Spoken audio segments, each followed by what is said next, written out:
Welcome. Gemma, are you just ahead? Yeah, that's what I'm trying to work out. Oh, there we go. I need to distance it a little, but it's decided it's going to crash on me. Of course it is.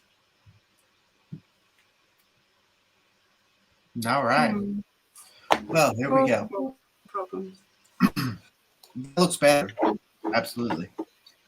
Welcome to the Mental Health Hour. This is episode 54. We're going to be talking about social anxiety tonight. Um, Very good topic. And it kind of brings us back to the body image series that we started. Gemma, if you would please remind us a little bit about body morphia, body image, body, uh, everything body. Yeah, sure.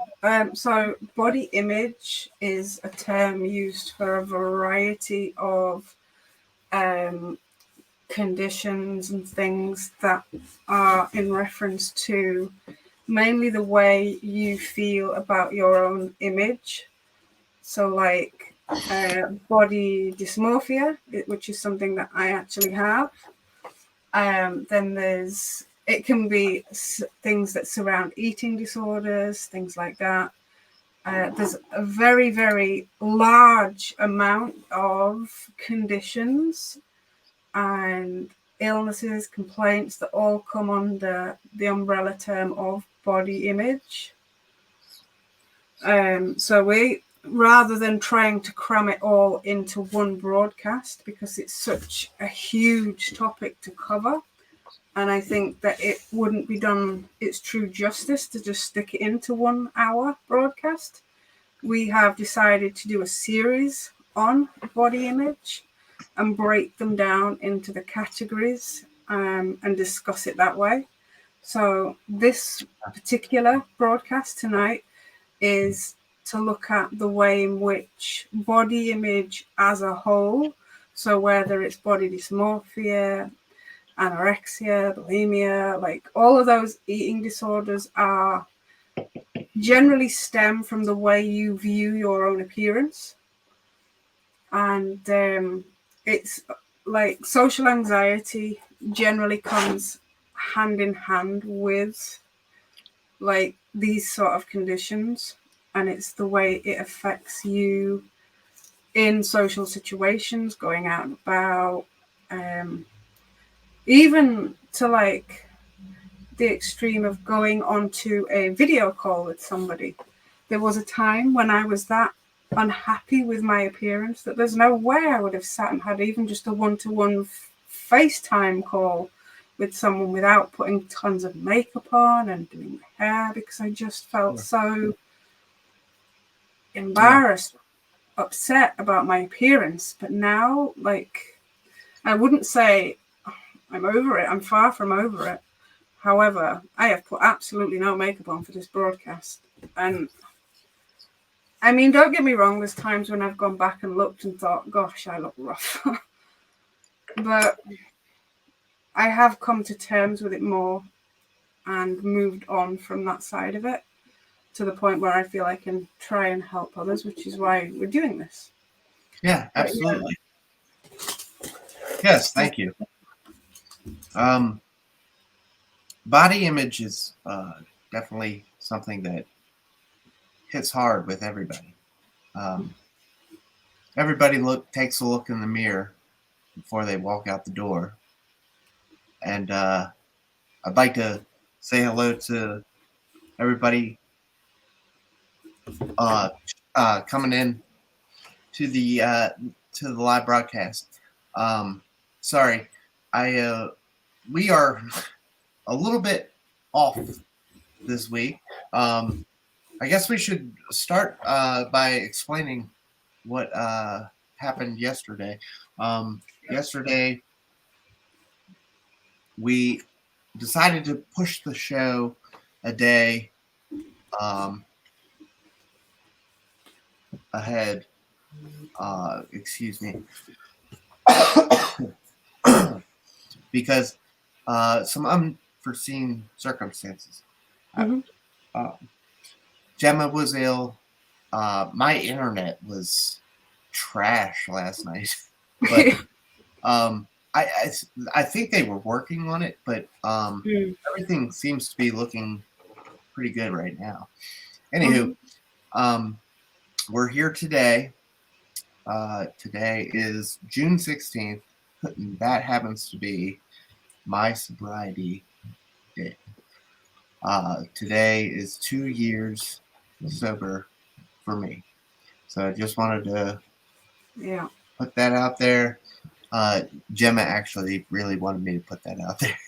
I did, yeah. And I really feel it's fitting doing the mental health hour today, because this all started because of your journey.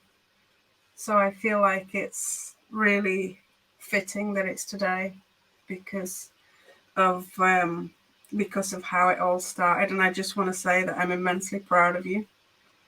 And like, here's to many, many more years of happy, healthy Tim, and a happy, healthy mental health hour for all. Why not? Here is my, for those of you, shut up, Betty, shut up, Elena Lyons. Here's my 24-hour. That was the chip of the one day, the 24 hours. Wow. The first chip that I took. I brought that. I don't have a 2-year chip yet, because I want to do it at my my home group, which is on Wednesdays. And of course, that was yesterday, the 15th. So I have to wait a week, but I'll get my 2-year chip at my home group. Yeah. So, elephant in the room. Yes, today is 2 years of sober Tim. It's amazing, though. You've really come so far. Maybe you can show us the chip next week. Yes, I will. I will put it up on the social media pages, and I really do like the thought behind the chips, and everything that it stands for.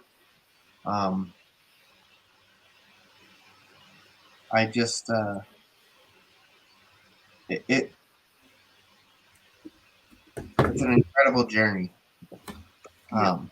to walk down. I'm sorry. I'm at a loss for words. Anywho, let's get back to the show. I just wanted to get that out of the way. Thank you, everybody in the chat. I appreciate all the congratulations and everything. Yeah. You have done amazing. You've come so far. It's very nice to see. I know that everybody in this chat, everybody here now is rooting for you. And there's so many people that maybe you don't even know that are rooting for many more years of sobriety. Because just think about how many people you've helped. That's all I want to do. You know? Obviously, you had to help yourself to start with, but now you've gone on to being able to help so many other people as well in the process. That's all I want to do. All I want to do is help people. The exact thing that when I was asked, what do you want for Father's Day? It's I just want to be left alone, right? What do you want for your 2-year sober-versary? I just want to help people. That's what I want. And so, yes, we'll get back into the show now. That is what we're doing here. we are helping people, hopefully. And I really appreciate everybody joining us every week and listening to this bullshit we spew. Because we're not trained therapists here. We're just talking mental health. But thank you guys. I appreciate it. 2 years sober it feels good. So social anxiety. What do we got for you? Let's get into some slides. How about that? Yeah. Let's talk first about social anxiety. Introverts, extroverts. I was very introverted when I was. I still consider myself an introvert. I like to be inside my shell. I like to be safe. I like to be in my shell. And just like my little baby girl downstairs, Penelope, she likes to be safe, you know? There's nothing wrong with that in moderation, right? But go ahead, Gemma, and take us through this slide. I'm going to have to get close because you didn't send me them. So I can read this one. I sent you this one, I believe. I didn't get them. It's fine. I can read them from here. I didn't get it, though, I don't think. Right. So introvert versus social anxiety. So we'll read them down. So number 1 is about social energy and how you recharge. On the social anxiety side, fear of social interactions or performance situations. Number 2 is a personality trait that you are born with compared to developed based on your environment. Number 3 is a way of life in your control of your choices versus prevents you from doing what you want. Number 4, solitude helps you recharge your energy, and solitude only provides temporary relief. Number 5, isn't afraid of what others think, as opposed to fear of judgment from social interactions. Number 6, keeps social circles small and meets people on their own terms, as opposed to wanting to meet others but fear or avoids doing so. Number 7, are able to enjoy social activities, and feelings of humiliation or embarrassment make it difficult to enjoy activities. And then number 8, you don't have a perfectionism attitude and negatively critiques their performances. Yes. So when we're looking at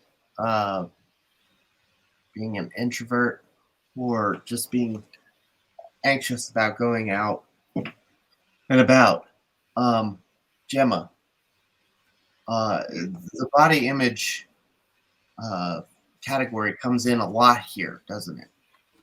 Yeah. When you're, I don't want to put it on women, you know, because men like to get dressed up too and GQ and all that jazz and look good, but women definitely like getting dolled up. Am I correct? Yeah, for the most part, yeah, definitely. I think that being a woman and having been there and done that myself, I think that for the most part, women are definitely more inclined to do that and feel it more.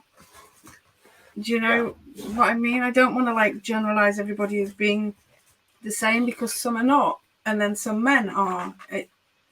It's just who you are as a person. But in generally speaking, yes, women do tend to do that more.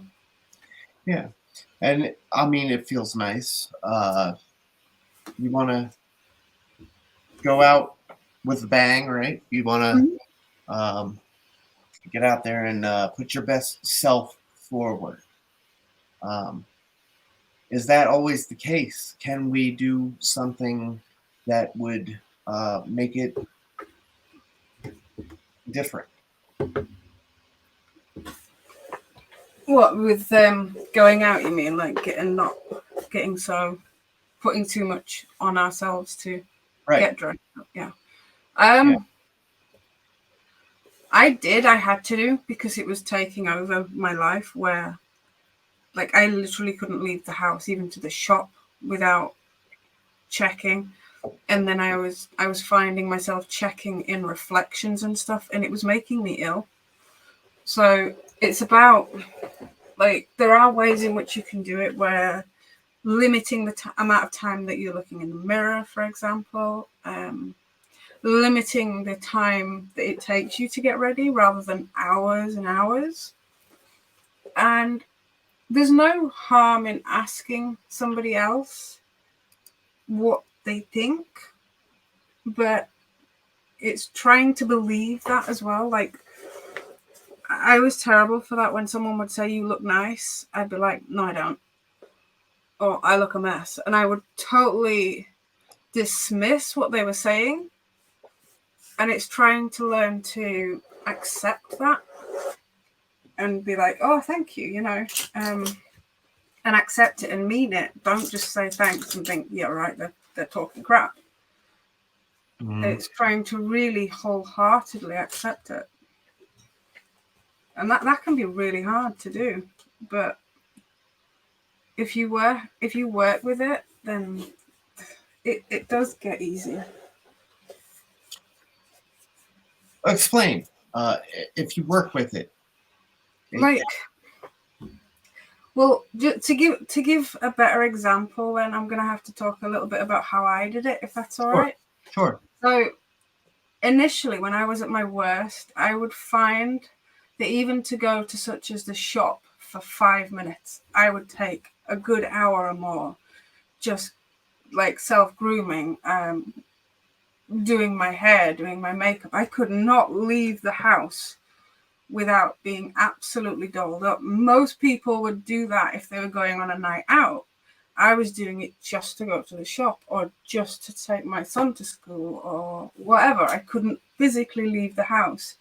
I wouldn't even answer the door to the postman without having some makeup on. I couldn't do it. And it was making me so incredibly unwell.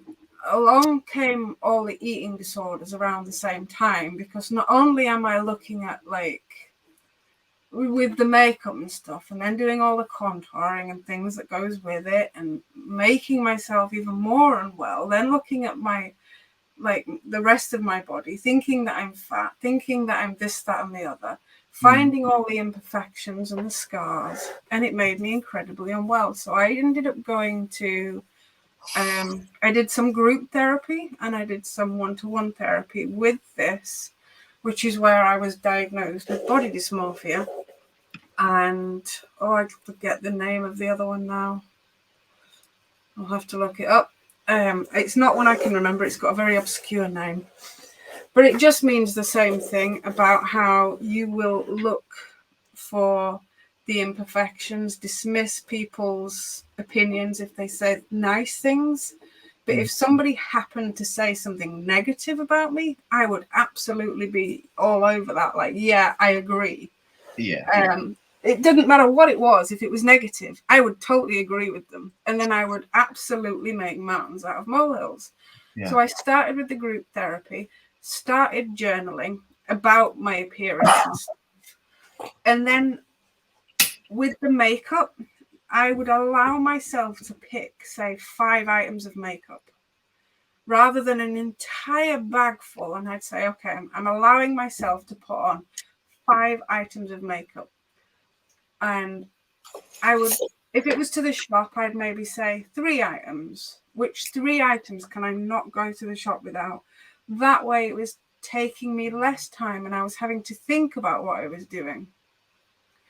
And limit the time I was looking in the mirror. Give myself a timer. I would literally physically set a timer and say that I've got this amount of time to get ready. Obviously, I wouldn't go out half on, like, if I'd not quite finished, I would allow myself to finish. Mm-hmm. but limiting the time, limiting the amount that I was using. And it was very, very hard. And then going back to the therapy, talking to, I found going to the group therapies for this a lot better, because you realize that you are not the only one. And we had to go around the group and give somebody in the group something positive about them, and we had to accept that positive compliment back. Sure. And then we were given the task of doing it to ourselves. So we would go to the mirror every morning and say to ourselves, I like, and whatever it could be. So like, oh, I like the color of my eyes, or I like my hair, or I like something. And you would have to do that and then journal it and write down.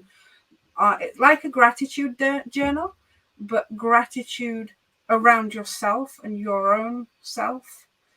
And one of them had to be solely based on appearance, and then the other one would be based on something that was more internal. And every day I had to do that, and I still do that. It's maybe not every day now, but I still do it just to try and keep on top of it. Because certainly lately I have felt myself slipping a little bit and getting a little bit more like, like I did it, was it last week? For the show last week, I went and looked back, because I always like to go and make sure I've not missed any comments and stuff, but usually I'll pause the video because I can't bear to hear my own voice. I hate my own voice. And I'm like, there we go, like being negative to myself, but anyway. And I just paused it, and I happened to pause it on what was one of the most unflattering pauses you could imagine. I was pulling the most gormless face on this pause, and I'm there looking at it. Oh my God, did I look like that on screen? And I was literally ripping into myself. And then I saw myself doing it, and I'm like, oh, come on, that's low. I just got unlucky with where I paused that. And then I tried to do it again, and I couldn't actually get to that exact point. And I thought, chances of that happening, like, it was just an unfortunate pause. And I had to really talk myself around in my head that actually probably nobody thought that I looked bad. Nobody mentioned me looking bad, and it's just me overthinking it. Yeah. And it was like a pep talk to myself. And it did take a very long time to do that. And then we come to the stage of like, when we limited our makeup down to 5 items, then we had to do it down to 4. And then what they did in the group, we had to go out outside with no makeup on, just into the garden or whatever. And then they set us the challenge of coming to the next group with no makeup on, hair tied back, not done up, just like in a scrunchie, no makeup, no nothing. And and they said to us, if we can do that, then she says, I'm going to treat you all to a Starbucks. And we were like, oh, great. And she says, but you have to go in the Starbucks. We're not taking it out. We're going in. I'm like, oh my God. But we did it. We all did it as a group. And I think that really helped.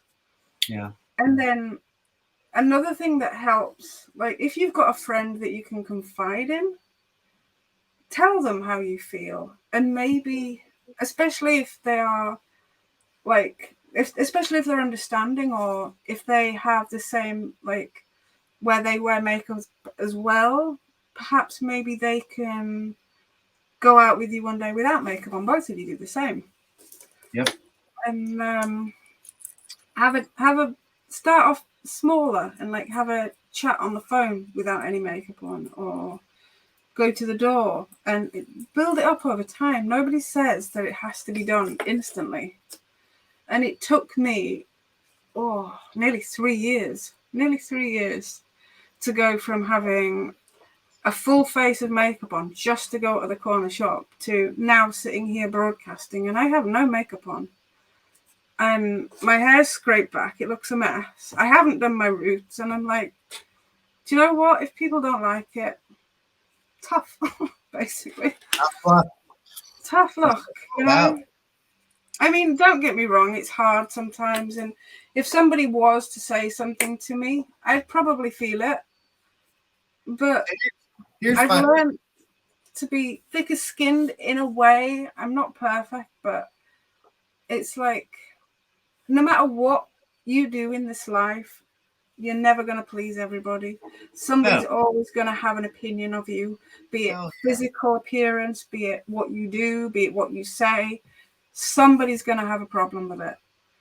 So it's about finding out who the real friends are, finding out who the real supporters are of you, and the rest of them just, you know. Here's my thing with body image. Body image is really hard to. Everybody struggles with it, right? Like I said at the beginning of the show, we all check the mirror when we walk out the door. You know, one little look before you leave, just to see what you look like. You know, we want to present our best us. We want to put the best person forward that we can, right? Yeah. And then I would like to get my wife up here to talk about this, actually, because she would have some really good conversation about social anxiety. Like just what people think about you. Just standing there on the street corner. Like, what is that guy doing? Or what is that chick doing? It's just, there's all kinds of different things, different avenues that this goes around. And we're not just talking about, I mean, certainly a lot of this goes with the body image. But we can also look at it from the standpoint of the social anxiety of, oh my God, I just want to crawl back into my hole, my cave, my introvert ways. We were reading earlier. I want to pull up. Did you get the text I sent you? I want to pull up the slide. I did, yeah. I think some of it, like, really quickly with me, especially, but I think people in general, if some of it is about making yourself look better on the outside than you feel on the inside. If you're feeling depressed and you want to put on that front, it's like putting on your war paint, so to speak. Do you know? Yeah, exactly. Exactly. Putting on your war paint is a great way to put it. Incredibly blurry. I think you just hit the nail on the head there. Just trying to see it so that it's not so blurry. Nope. Did it come through bad? Blurry. Oh, I'm sorry. I'll read it from the screen, don't worry. I'll come. Right. So we've got shyness versus social anxiety disorder. So shyness is a personality trait, generally temporary, and will disappear when a person has warmed up to a new person or an unfamiliar situation. It's not debilitating.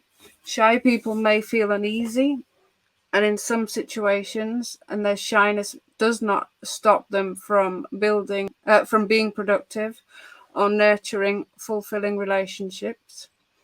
While at times reserved, shy people tend towards realistic and healthy perception of self and others, and some shy people don't mind that they are shy. And then social phobia. So it's persistent and ongoing, may continue even after the warm-up period. That comes with unhelpful thinking and emotional patterns, for example, perception that one is always under people's scrutiny, an intense fear of negative evaluation, and then anxiety regarding actual or perceived regard of others can be intense to the extent that the person's daily life, work, education, and socializations are affected.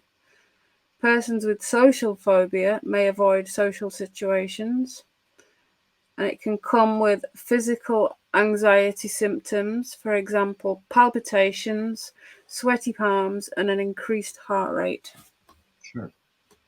So, like Elena's saying here, it's easier to avoid people sometimes. I kind of agree with that. With the triggers that come along the way, you know, you gotta stay safe. You know, you're protecting your egg, right?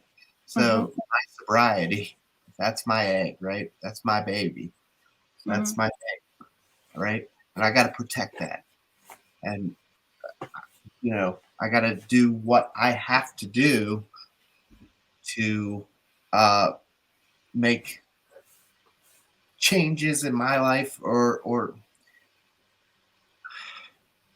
Betty, or I'm sorry, Elena, please tell me if I'm stepping out of bounds here. Am I getting it right? It's easier to avoid the people the way you want to when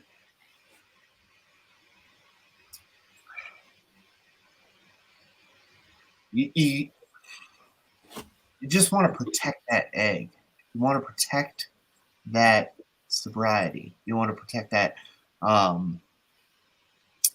release. You know what I'm saying?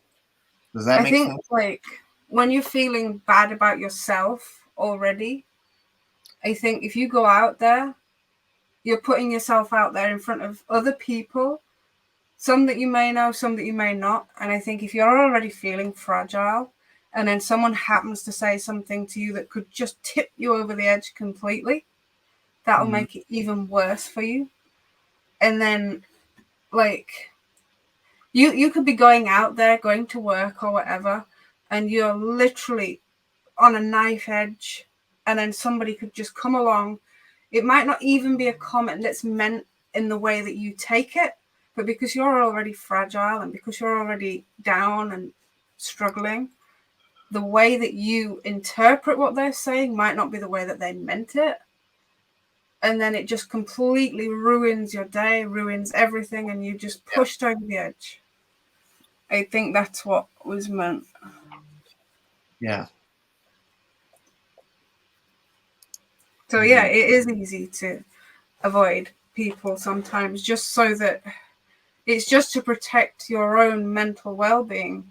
And sometimes when you're feeling that down and depressed and fed up, talking to other people is just exhausting anyway. Like, absolutely. I mean, I 100% agree with that. It does get exhausting to talk to other people when you're already in that mindset. Yeah. You just want to cocoon yourself up and just be like I did it the other day. Just wanted to lay in bed and think, do you know what? Fuck today. I've had it. We'll see what tomorrow brings. I'm done. And that was at 8 o'clock in the morning. So like, oh dear. So I just had it with that day. Yes. And just having to do anything, speak to anybody else or anything like that, it was like, no, I'm done. Take us through this last slide here, and we'll talk some more. Okay, so this is social anxiety disorder and CBT vicious cycles. So we've spoke about like CBT and things before. Why won't you let me bring it up larger? There we go. Thoughts. So I will look incompetent. I will embarrass myself. I will make a mistake. Others will think I'm stupid. Others will think I'm weird. Behaviors: avoid meetings and sit in corners. Avoid eye contact. Avoid speaking up. Seeking reassurance and socially withdrawn. And then feelings: anxiety, low mood, worthlessness, and dread. And then the body: increase in heart rate, shallow breathing, sweaty hands, hot flushes, and trembling. And this is literally about the trigger being meeting with other people. Mhm. So, as we were saying about just avoiding other people, this trigger is just meeting with other people. So that is a lot going on just by having a social interaction with somebody.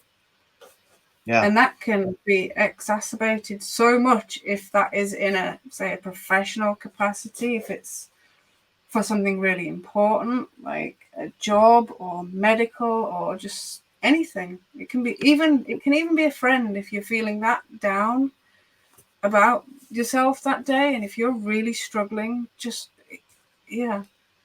The body can do weird and wonderful things. It's incredible. Mhm.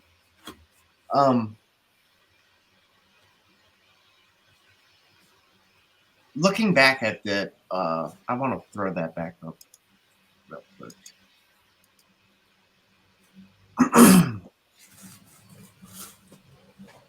I will look incompetent. I will embarrass myself. I will make a mistake. Others will think I'm stupid. Others will think I am weird. These are things that run through our head as we're walking out the door. I know my wife says it a lot too. And the behaviors, the avoid meetings, avoiding eye contact, all that stuff. It's incredible how some of these things just come together like that. Uh, Looking incompetent, embarrassing myself. You know, I really do feel sometimes when I hit that go live button. Oh my God, here I am sitting here rambling, and I don't even know what the fuck I'm talking about. We're not here to Gemma, help me out here. We're not here to You try to say something like, "We're not here to tell you how to live your lives. We're not professionals, but we just want to share our experience." That's it. And keep talking about it because there is so much stigma around mental health. And for some reason, what is it? Men's mental health? Yeah, it's Men's Mental Health Awareness Month this month.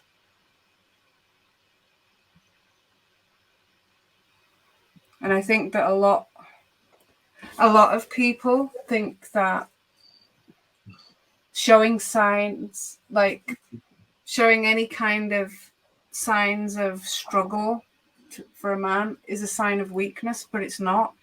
Actually, it's the complete opposite. To show signs of struggling, to show signs of needing help, and to ask for help, that is incredibly strong. It's the complete opposite. Yeah. And like, as I got a message, obviously I won't say from whom, but some of the conversation was about what has been going on with this trial and stuff that was discussed in the Q&A. And what, the Johnny Depp shit? Yeah. Then they were saying about how it helped them to know that they can come forward and there's no shame in it. Oh, yeah. And that men do go through it, because I think that definitely when it came to the Me Too movement, I think the majority of people would assume that it was women, and that if a woman said that happened, then it happened.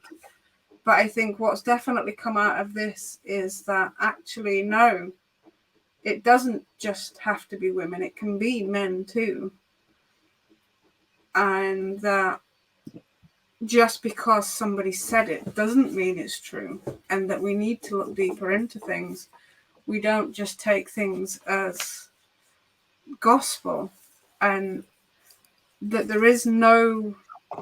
It is not weak to come forward and say, this has happened to me, I need help. No matter who you are, whether you are a man, a woman, however you identify, whoever you identify as, and whoever you are in life, it isn't a sign of weakness. It is an incredible strength to come forward and say, I'm struggling, I need help, or this has happened to me. I don't hide the fact that I have been raped, that I was sexually abused, and I have now tried to put that to use to try and help other people. Mhm. And I think there's a social anxiety following all of us. oh yeah, Like I just with this 2-year sobriety today, like I've never been one for milestones or birthdays or whatever, celebrations, all that stuff. I've never been one for that. Okay. But it seems to me like something's following me around. Like, I have this mental health issue, right? And now all of a sudden, mental health has become this we got to talk about it thing. It's the cool kids thing, you know? There's a little social anxiety there for me. I don't like to go outside and I love to, don't get me wrong, I love to share my experience, strength, and hope with everybody. I love that. That's my favorite part. However, I feel like I've been battling this for my entire life. Like, my dad was a firefighter, right? So I always wanted to be a firefighter. I mean, it was just from day one. That's all I wanted to do. But you know, when September 11th happened, and now everybody wants to be a fireman, right? So now I've got this fucking alcohol problem, and I've got this mental health issue, and it's ripping me apart, right? So I get it fixed. I didn't get it fixed. I'm actively working every day to stay straight, and now mental health is this big fucking thing, and like it's just like I'm always one step ahead or one step behind, or I don't know how to put it. I feel like playing catch up kind of thing. Yeah, you know, like what the fuck, man? You know, like this isn't. I'm not trying to be one of the cool kids, you know. Like I want to help somebody. I want to help somebody. That's all I want to do at the end of the day. That's why I signed up for what I do for a living, you know. To be a fireman or a firefighter, you have to protect property and people. Yeah. And I think that's just what's inside of you, because even before the alcohol and stuff, you were a fireman before that. So the desire to always help people has been there. And then because of you overcoming the alcohol, that's given you an even greater desire to help people with mental health, I think, because I guess you realized your struggles around that. And I guess, like, certainly I do, like, feel like I'm paying it forward. I was given some help and I want to pay it forward and help somebody else. And I take more comfort, I guess, from speaking to someone that's been there and experienced it personally, rather than somebody that is perhaps medically qualified but hasn't actually been there, done that kind of thing. Yeah. Yeah.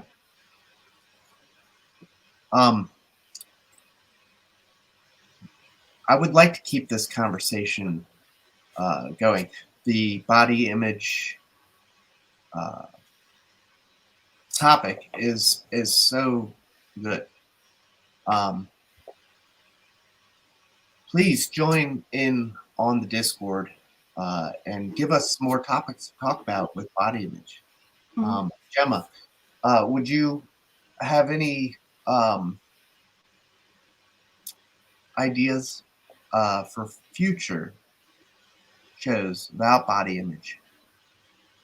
I made a bit of a list of them. There are, like, some certainly delving deeper into like the different disorders and things that are likely to stem around body image and what makes you struggle with your own appearance. Like we've discussed the eating disorders, body dysmorphia,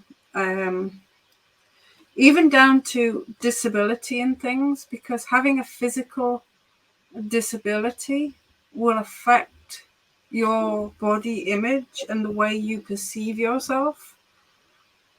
There's so many things that can be inflicted or can be suffered by a person that would maybe make you, as the person that's going through that, struggle and see yourself different to the way other people do. Like, definitely, if I was watching something on the TV a couple of nights ago, and it was a lady that she'd had, I think it was meningitis, and had to have both her legs amputated at the knee. And she was saying about how that had affected her body image, and she had to completely learn to love herself all over again.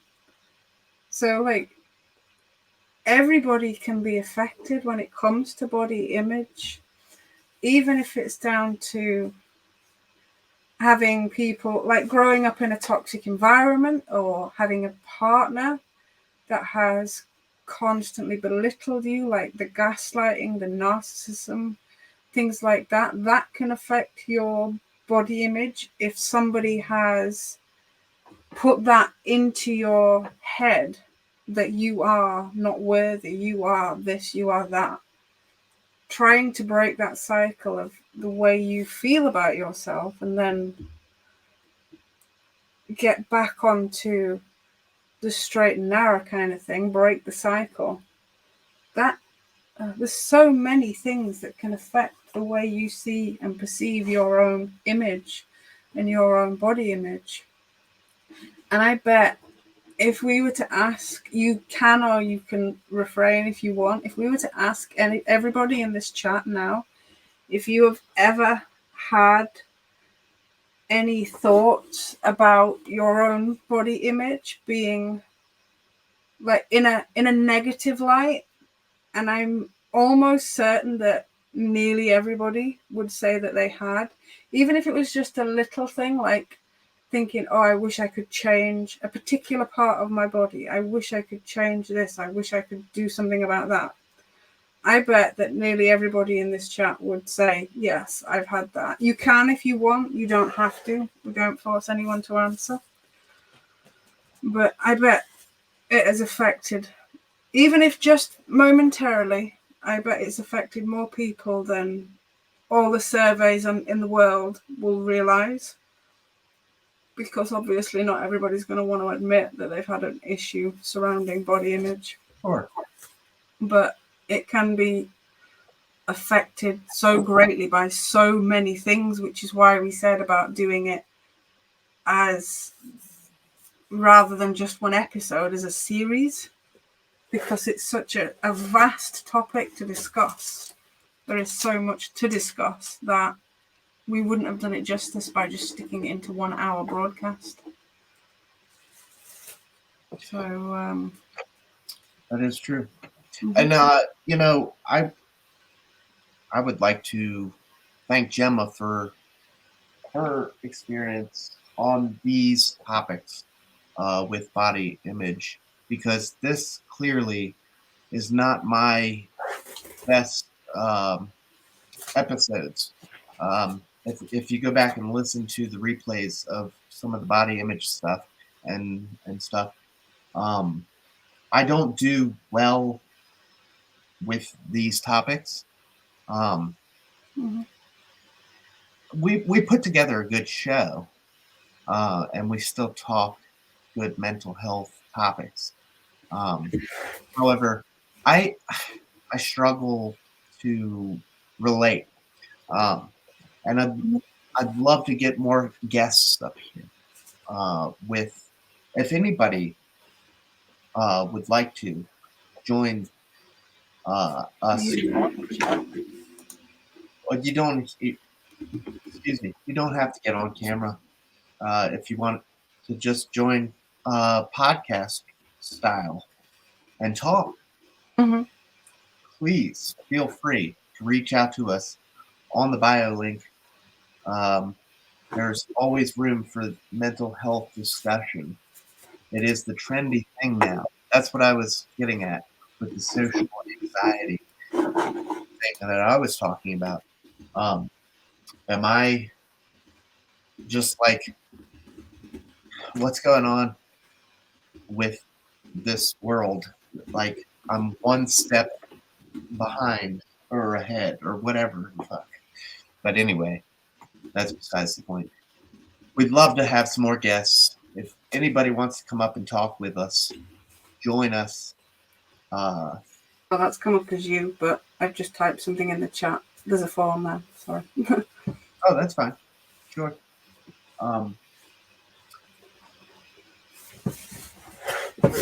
But yes, please. I do have some. Okay. Sure. I think that's where, like, you say that this isn't your strongest topic, but that's the great thing about talking about mental health. We are literally learning from each other. Like, what I'm not strong in, like with when you speak about the alcohol and things and loads of things, I've learned a great deal from that. And that's what we're doing by sharing our own experience, strength, and hope. We're sharing it with everybody else to help learn and to keep the conversation going and to reach out to people that maybe can relate so that they know they're not alone, which is why it would be great to get more guests on so that we can share it from somebody else's perspective as well. And so that we can learn from other people, because like we say, we're not medically trained. We are just people that want to share our experience, strength, and hope, but we would love to get the perspective of other people. Yeah. Yep. I want to talk. I want to break this out. I want to break this forward. I want to get this conversation moving. I feel like we're at a bit of a standstill. I love everybody that comes in here and talks with us. And Gemma and I are here every week. Jim, Ray, Patty, Tracy, Molly, Betty. God, I'm gonna miss people. I shouldn't have started doing that. Eric, Michael, yeah, loads of people. Everybody. Michael Joseph Murray cheered 245 bits tonight. Thank you so much for the support. I don't know why I do that. To start shouting people's names out, but I love every one of you guys for coming in here and supporting us and supporting each other.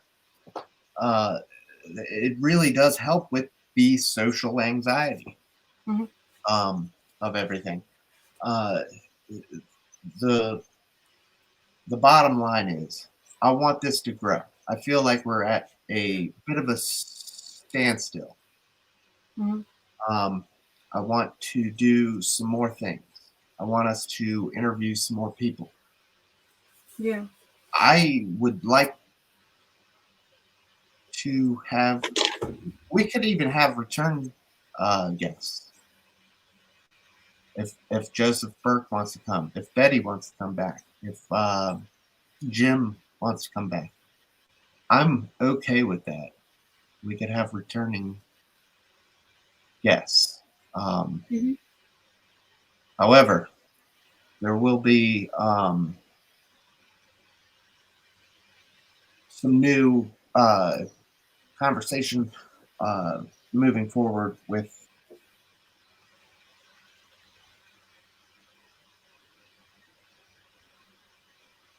what?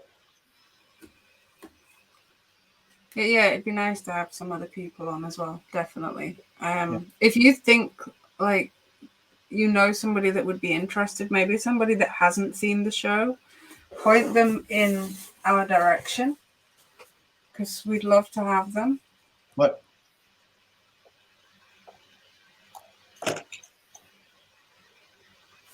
Yes, please. And with that being said, please, guys, follow us, like, share, subscribe, get us out there. Let's get this rolling again. I feel since this HAPS thing blew up in our faces, I mean, Twitch is great. I really do like Twitch a lot. But I feel like we've kind of just hit a, like a, what do you call it? Fucking knot. Yeah. So let's try and untangle that. Let's try and stretch, expand, grow. Well, we're going to do it on, we've got a few more ideas to do it on like audio only podcasts. I'm going to take the audio from what we've done and put it into audio only podcasts and things. I have added some more social links on our bio link, and I have now made an Instagram for the Mental Health Hour. There is a TikTok as well. Trying to grow and get more, like a wider range of audience, making it accessible to more people, and trying to draw in new people to share the stories as well. There's a few people that I am friends with on TikTok that aren't over here that I would love to come on the show that I'm working on that I think would be amazing. But it's trying to get everybody pinpointed with a time that suits. I mean, we're pretty flexible, aren't we? If like we have to change the day and time of the show to fit with the guests, we've done that before. Yeah. But we can do that. But it would be lovely to get, like, to learn from other people and to chat with other people as well. I would love to expand, grow, and I personally like the co-host, the two. I don't think we need to add any more people. But I was just about to say, is this your way of telling me I'm fired? No, absolutely not. And I think what we've done with Hattie, bringing Hattie up, is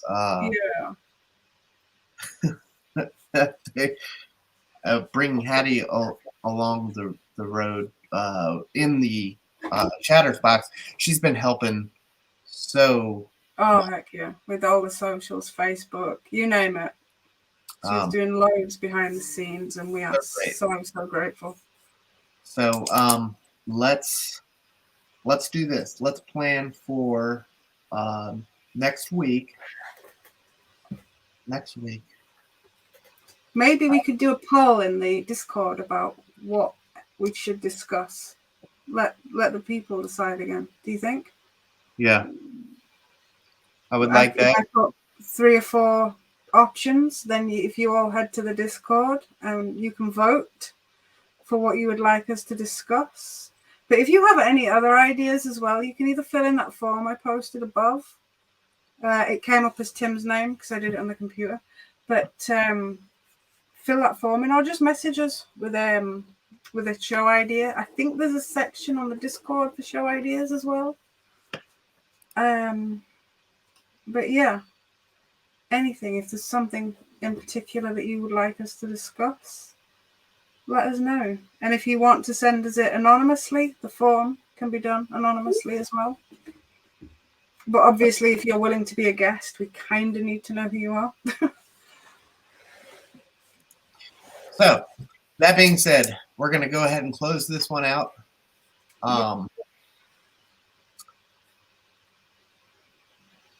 Next week, I cannot remember what day would be 25th.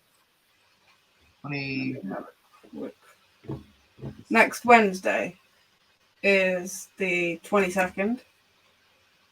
Okay, so we will be here next Wednesday. Yes. And then the following day, I will be on vacation.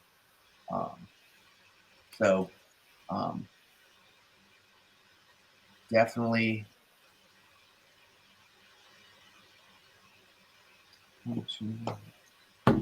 We've got 4 shows planned out.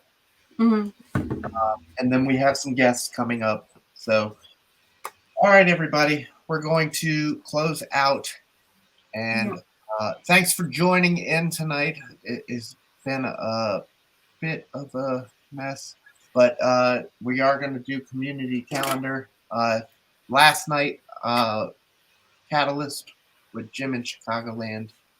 I did not make it on there. Penelope was she was having keeping you busy. Oh my goodness. Thank you for the bits, Dimmy. Yes, Dimmy, thank you. We love Dimmy. And thank you to Michael Joseph Murray. Thank you guys. Thank you everybody for liking, subscribing, following. I'm sorry I have been a bit of a mess today. My life is in shambles right now. And I know Gemma is feeling the same way. She was ill yesterday, but feeling better today. We're trying to put together a good show for you, but at the same time, so much going on in both of our lives. But never fear, because we're not going anywhere. We're going to be here. We'll be back next Wednesday with another great episode of the Mental Health Hour. Yes, thank you, Hattie. I appreciate that. I appreciate that very much. Thank you so much. Yeah, definitely. We're all very proud of you. I will send you guys over to Jeremy Stoltz, as Molly said. And don't forget to check the Discord out, because I will post something in there for you to vote on the next week's show. Away we go. Thank you guys from the bottom of my heart. I appreciate everybody. Yeah. See you next week. Bye, guys.